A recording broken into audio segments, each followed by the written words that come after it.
Hello everyone, my name is Saurabh and I am teaching physics for the last 6 years for JEE, Mains Advanced and NEET. And today I am going to give a small demo lecture for the electric charges and field. Now we know electric charges and field is a part of electrostatics. From electrostatics we know we are dealing with the charges at rest. In electrostatics we know we are dealing with the charges at rest. So before going into the part of the electrostatics, so it is very important to understand what is the meaning of charge and how the charge is going to behave. What is the meaning of charge and how the charge is going to behave. So first of all, let us try to understand what is the definition of a charge. First of all, let us try to understand what is the basic definition of charge. Now we say charge is a fundamental property of matter due to which it can have electric as well as magnetic effects. Okay, it can have electric as well as magnetic effect, and it can also experience electric and magnetic effects. Okay, so in simple terms we can say charge is a fundamental property of matter due to which it can have a electric as well as the magnetic effects. Now let us try to understand what is the meaning of this electric and magnetic effect. We know a rest charge produces electric field. A rest charge will produce electric field. If any another charge comes into the electric field of the given charge, they both will have the force of interaction. They both will have a force of interaction. If the sign of the charges is same, let's say both are positive or both are negative, in this case there would be the force of interaction would be repulsive. They both will repel each other. But in another case, if let's say the charges are positive and negative, in that case the force of interaction would be attractive and they will attract each other. Okay, so let us try to understand what are the basic properties of charge. Let us try to understand what is the basic properties of charge. Okay, so let us try to understand basic properties of charge. Okay, we know in this case charge is basically of two types. We know first of all let us try to understand about an atom. We know an atom is electrically neutral. In an atom, the number of protons is equals to the number of electrons. We know the charge of a proton is same as the charge of an electron, but the sign is opposite. Proton is positively charged particle and the electron is negatively charged particle. Now we are saying, let's say if an atom is losing some electron, if it is losing some electron, so we say the atom will become positively charged. Similarly, if an atom is gaining some electron, we will say it will become negatively charged. Now positive charge and negative charge means the loss or gain of an electron. Okay, the loss or gain of electron. If a particle is losing some electrons, we say the particle will become positive charge. If a particle is gaining some electron, in that case we will say the particle will become negatively charged. Okay, so let's take an example here. Let's say there are two objects A and B. There are two particles A and B. Let's say in this case A is losing, let's say, two electrons. A is losing two electrons to B. In this case, since we have assumed both of the particle A and B were electrically neutral before. Now A is losing two electrons to B. That means B is gaining two electrons. Now in this case, since B is gaining electron, it will become negative charge. So the charge will be minus 2e. We can say that is equal to minus 2. Charge of a single electron is 1.6 into 10 to the power minus 19 coulomb. So this would be equal to minus 3.2 into 10 to the power minus 19 coulomb. Similarly, for A, in this case, A is equal to, this is plus 2e. Okay, so in this case, since it has lost 2 electrons, it will become positively charged positively charged particle. So in this case, plus 2 into 1.6 into 10 to the power minus 19 coulomb. So this would be plus 3.2 into 10 to the power minus 19 coulomb. So this would be the charge of the first body. Okay. Now going on to the properties of charge, we know opposite charges attracts and similar charges repels. That means if there are two positive charge and there are two negative charge, in that case they both will repel each other. The force of attraction will be repulsive in nature. However, if a positive charge and negative charge is present at some distance, or we can say they are interacting, in this case the force of attraction would be attractive, or we can say there will be force of attraction between them. Okay, so first of all we can say in this case opposite charges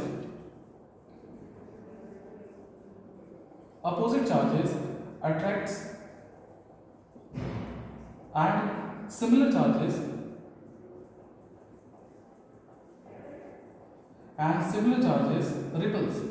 and similar charges repels. Okay, so next property of charge is quantization, or we can say quantization of charge, or we can say that is quantization of charge.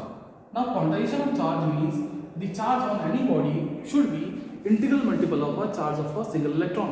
Okay, we can say in this case, let's say there is any body, there is a charged particle. I am saying it is having a charge q. Now in this case, the charge on this particle should be plus minus n into e. E is the charge of a single electron. N here represents an integer. N here represents an integer. That is, in this case, the charge on this body should be integral multiple of a charge of a single electron. That means in a body, we know the charge on a body is due to the movement of electron. And we know if there is an electron is moving, electron will always move in the terms of integer. It cannot move in the terms of fraction. We cannot say 1.5 electron has moved from body A to B. We cannot say 2.6 electron has moved from body A to B. There should be always the integer number of electron that will be moving from A to B. Let's say 2 electron, 5 electron, 10 electron, 100 electron, 101 electron. So in this case, we can say the charge on any body should be integral multiple of a charge of a single electron. In this case, E represents charge of an electron, that is 1.6 into 10 to the minus 19 coulomb. Okay. Now next is we can say about is the conservation of charge. Next is talking about is the conservation of charge. Now conservation of charge means the total charge of a system is remaining conserved, would remain conserved. There may be redistribution of charge within the system, but since just like mass, the total charge of the system would remain conserved. Okay, that is the meaning of a conservation of charge. Let's take an example here. Let's say there are two bodies A and B. Let's say there are two bodies A and B. In this case, they are having a charge of, let's say, plus 2 coulomb, and let's say having a charge of plus 3 coulomb. Now I'm saying there is a redistribution of charge within A and B.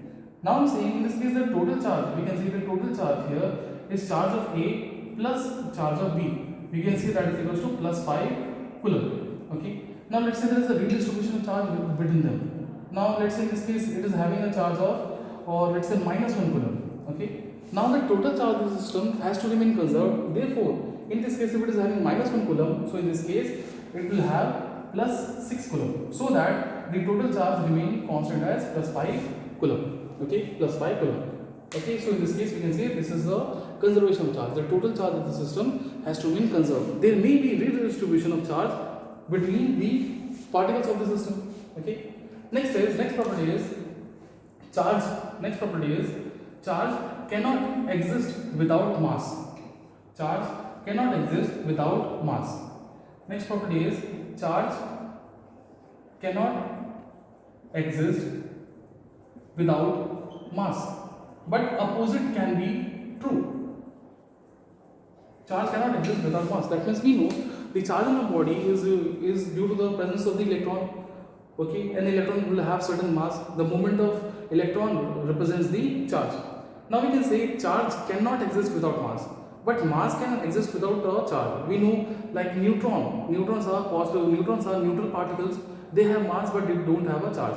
Atom, it is electrically neutral and they have a mass. So we can say the charge cannot exist without mass, but mass can exist without charge. That is one of the fundamental property of a charge. Okay. So after understanding the basics of charge, let us move to the force of interaction between the charges. As we have already discussed in this case, for the opposite charges, in this case, let's say this is a positive charge and negative charge, there would be attractive force between them. And if there is a negative charge, similar charge, there would be repulsive force. Similarly, if they are positive and positive charge, there would be repulsive force between them. Now in this case, the force of repulsion, the force of attraction, or we can simply say the force of interaction is determined by the Coulomb's law. It is determined by the Coulomb's law, and this Coulomb's law was given by the Charles Coulomb to give the magnitude of the force between the point charges. Okay, so let's move to Coulomb's law and let us try to understand what is the meaning of Coulomb's law and what are the properties and limitation of the electrostatic force of interaction between the charges. Okay, so let's move to Coulomb's law.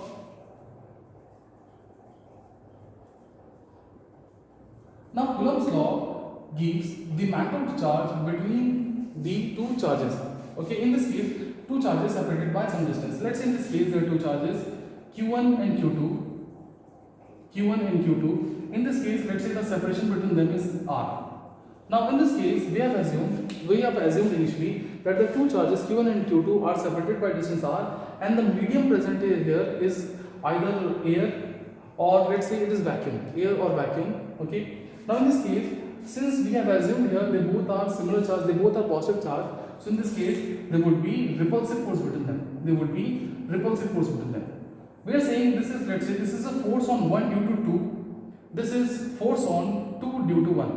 Now in this case, both the force on 1 due to 2 and the force on 2 due to 1, they both are action reaction pair. They both are action reaction pair. The magnitude of force on 1 due to 2 would be same as the magnitude of 2 magnitude of force magnitude of 2 due to 1. Now in this case, both the forces are equal in magnitude and opposite in nature. Or we can simply say here, in this case they are negative of each other. Or we can simply say they are negative of each other. In this case, they both are negative of each other. Negative of each other means they have the same magnitude but the direction is opposite. Let's say in this case, the magnitude of the force between them, is, let's say, that is represented by F. Now in this case, the force of interaction between them would be proportional to the product of charge Q1 Q2, and it would be inversely proportional to the square of distance. So from this we can say the force of interaction between the two charges is proportional to Q1 Q2 by R square. Now to remove this proportionality, we are introducing a constant here. That is called as the Coulomb's constant. Let's denote it by Ke. So this is Q1 Q2 by R square. Okay. Now in this case, the Coulomb's constant is given as 1 by 4 pi epsilon naught, which value is about 10 into 10 to 9 Newton meter square by Coulomb square. Now in this case, epsilon naught is determining the permittivity of the free space. Now in this situation, we have assumed the medium is air, okay, or vacuum. So epsilon naught determines the permittivity of the free space, vacuum or air. Okay, this is the permittivity of the free space, vacuum or air. It is approximately same for vacuum and air. Now permittivity determines actually how easily a medium can be polarized by an external magnetic field or external electric field. If the medium is easily polarized by an external electric field, we say the permittivity is high, and if it is not easily polarized, we say the permittivity is low.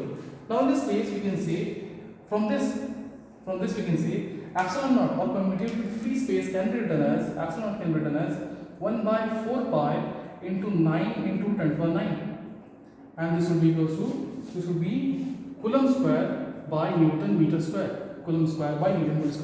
If we substitute the value of pi as 22 by 7, so we will get epsilon naught would be 8.85 into 10 to the minus 12 Coulomb square by Newton meter square. Okay, this would be the permittivity of the free space. Or air or vacuum. Now in this case, let's say if instead of air or vacuum between the charges, let's say there is a medium is present. Okay, let's say instead of air or vacuum, the medium is present here. Let's say in this case, the two charges are separated by some distance, Q1 and Q2. Now in this case, there is a medium is present here. Now we are saying this medium is having a dielectric constant of K or relative permittivity of epsilon r. Okay, let's say we are saying in this case the medium is having the dielectric constant of K, or we can say relative permittivity of epsilon r. Now in this case, the force of interaction between them, force on 1 due to 2 and the force on 2 due to 1. Now in this case, they both would be negative of each other. We already know here. Okay, so we can say in this case the magnitude of the force would be proportional to the product of charge and inversely proportional to the square of distance. To remove this proportionality, it would be 1 by 4 pi epsilon m. Okay, epsilon m is denoting the permittivity of the medium Q1 Q2 by R square. Epsilon m is denoting the permittivity of this medium. Now in this case, epsilon m can be written as, product of the epsilon r, that is the relative permittivity of the medium or the dielectric constant, into the permittivity of the free space. So we can simply write down in this case the force of interaction between the charges in medium. We can say that is equals to 1 by 4 pi epsilon naught epsilon r q1 q2 by r square. q1 q2 by r square. So this is the Coulomb's law in normal form, or we can say scalar form.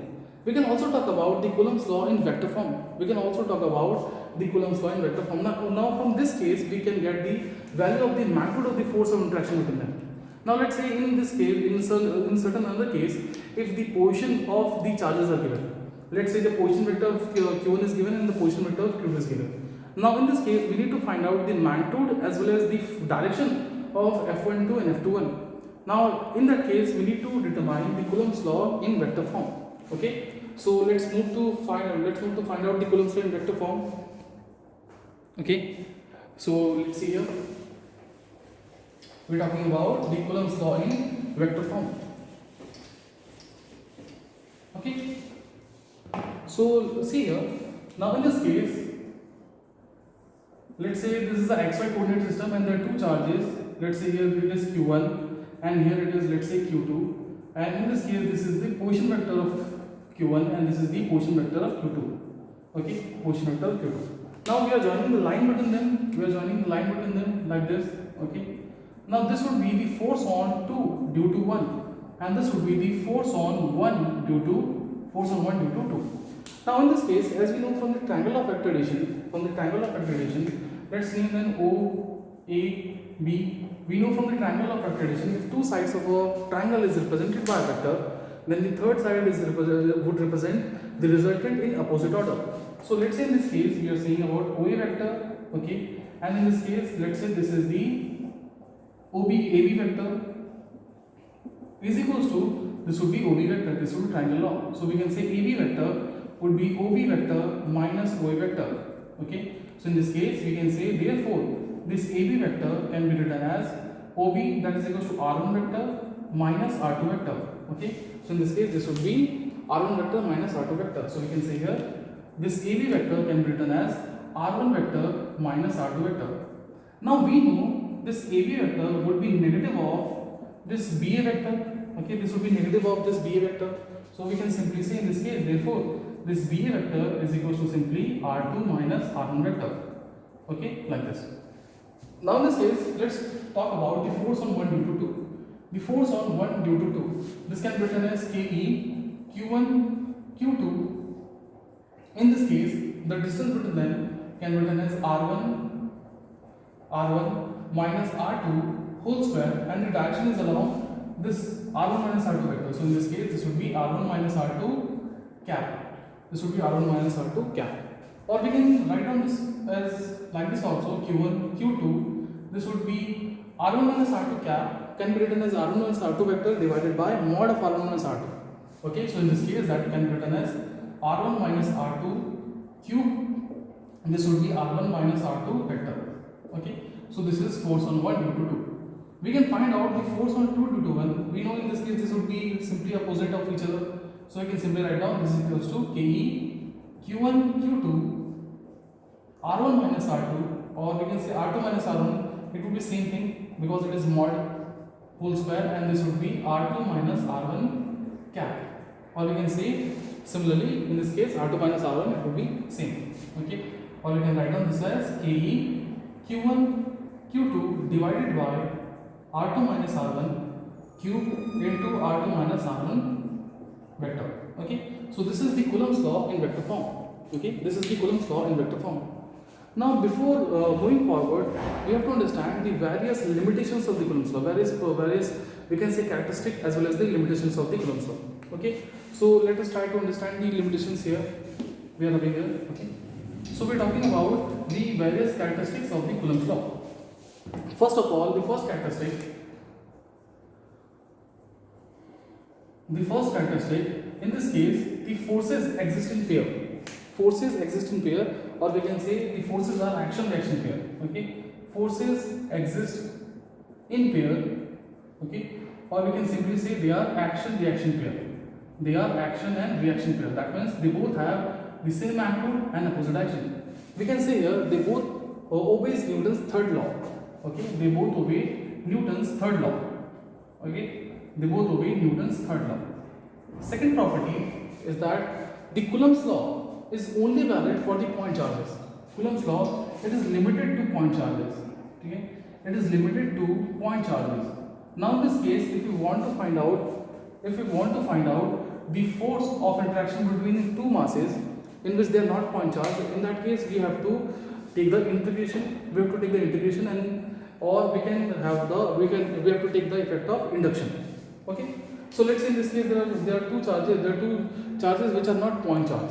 Let's say there are two charges are present which are not point charge.